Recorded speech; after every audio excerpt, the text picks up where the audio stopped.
Olá pessoal, tudo bem? Bem-vindos a mais um novo vídeo. Eu me chamo Sudalan de Castro e uma reportagem fala, e mostrando a fragilidade do governo, que é no Poder 360, com o governo isolado, PEC no orçamento passa à frente na Previdência na CCJ. O governo não conseguiu reverter a situação e o PSL não conseguiu articular. Então, no que foi a segunda derrota no dia para o governo na CCJ, na Câmara dos Deputados do colegiado aprovaram a inversão da pauta para que a PEC, proposta de emenda constitucional do orçamento, impositivo fosse votado antes da reforma da Previdência, aquela que tinha ido para o Senado e voltou para a Câmara para dar umas alterações nesta pauta. O PSL, partido do presidente Jair Bolsonaro, tentou reverter a decisão, mas vendo-se derrotado, acabou apoiando as mudanças. Foram 50 votos contra 5. Ou seja, o partido do presidente já mostra que realmente ele não tem esse poder todo, não há uma articulação com os demais partidos. Então, toda vez que o governo sente que vai perder, automaticamente Bolsonaro orienta seus deputados a votarem a favor para dar uma intenção de que não foi uma derrota.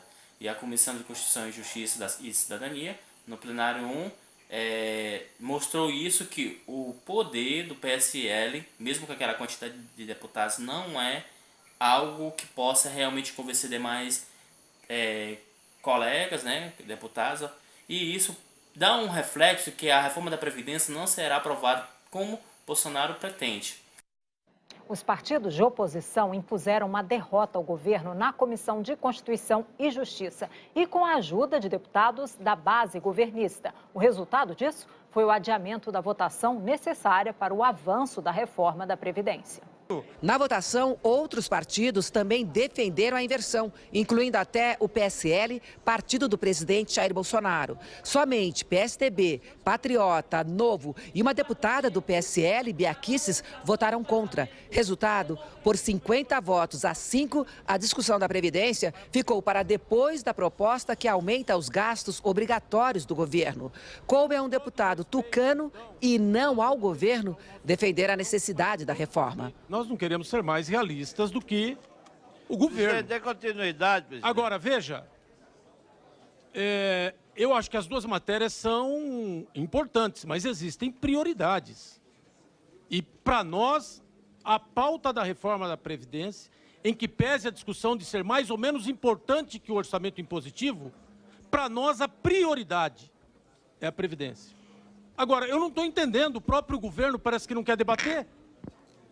O que está acontecendo? O líder do PSL disse que deixar a Previdência para depois não foi uma derrota do governo. Mais uma vitória trazida por esse parlamento, com a concordância do PSL, do governo, na votação.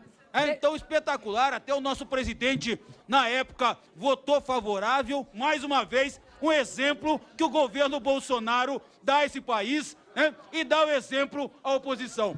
O presidente da comissão, também do PSL, disse que não entendeu a estratégia do governo. Eu confesso que estranhei. Eu não entendi nem meu partido. Se eu falasse pelo PSL, se eu fosse membro da comissão com direito à palavra, eu não votaria a inversão da pauta. Não votaria a inversão da PEC da Previdência e da PEC do orçamento impositivo.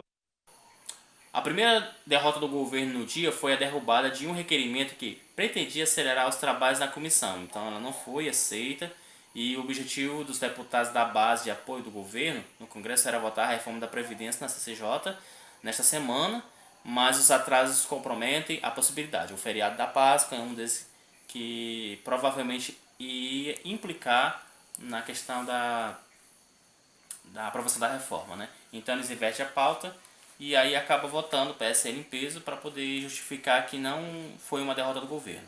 Essa não foi a primeira vez que o partido do presidente Bolsonaro cedeu em apoio. Um projeto na iminência de uma derrota, durante a votação da PEC no orçamento no plenário da Câmara, a SICA também declarou apoio à proposta ao prever que seria derrotada. Então, ou seja, Bolsonaro ele mantém essa estratégia de achar que o Congresso está votando a favor dele, mas na verdade ele está indo, Maria vai com as outras porque ele está perdendo, e isso ele mostra a fragilidade do governo para que isso não fique feio, e ele acaba cedendo que os deputados da base do PSL votem a favor. A PEC foi ao Senado, mas com um texto modificado, precisou voltar para a Câmara, e uma nova análise dos trechos alterados pelos deputados. Aí o líder do PSL, o delegado Valdir de Goiás, afirmou que o presidente Jair Bolsonaro proporcionou a votação do orçamento impositivo em parceria com o parlamento.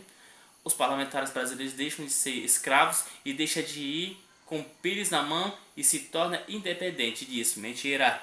Fez isso porque não queria passar vergonha por ter perdido. Não é? Esse governo já tem 2 derrotas em tão pouco tempo. A base dele não mostra que é uma base sólida e sustentável.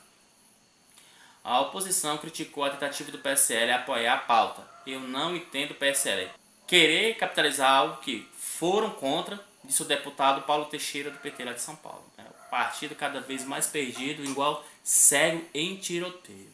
Bom, pessoal, no mais fica aqui, essa é uma observação, a gente falando da segunda derrota do governo e aguardaremos próximas cenas desse capítulo aí dessa novela que, enfim, não tá nada bom para Bolsonaro.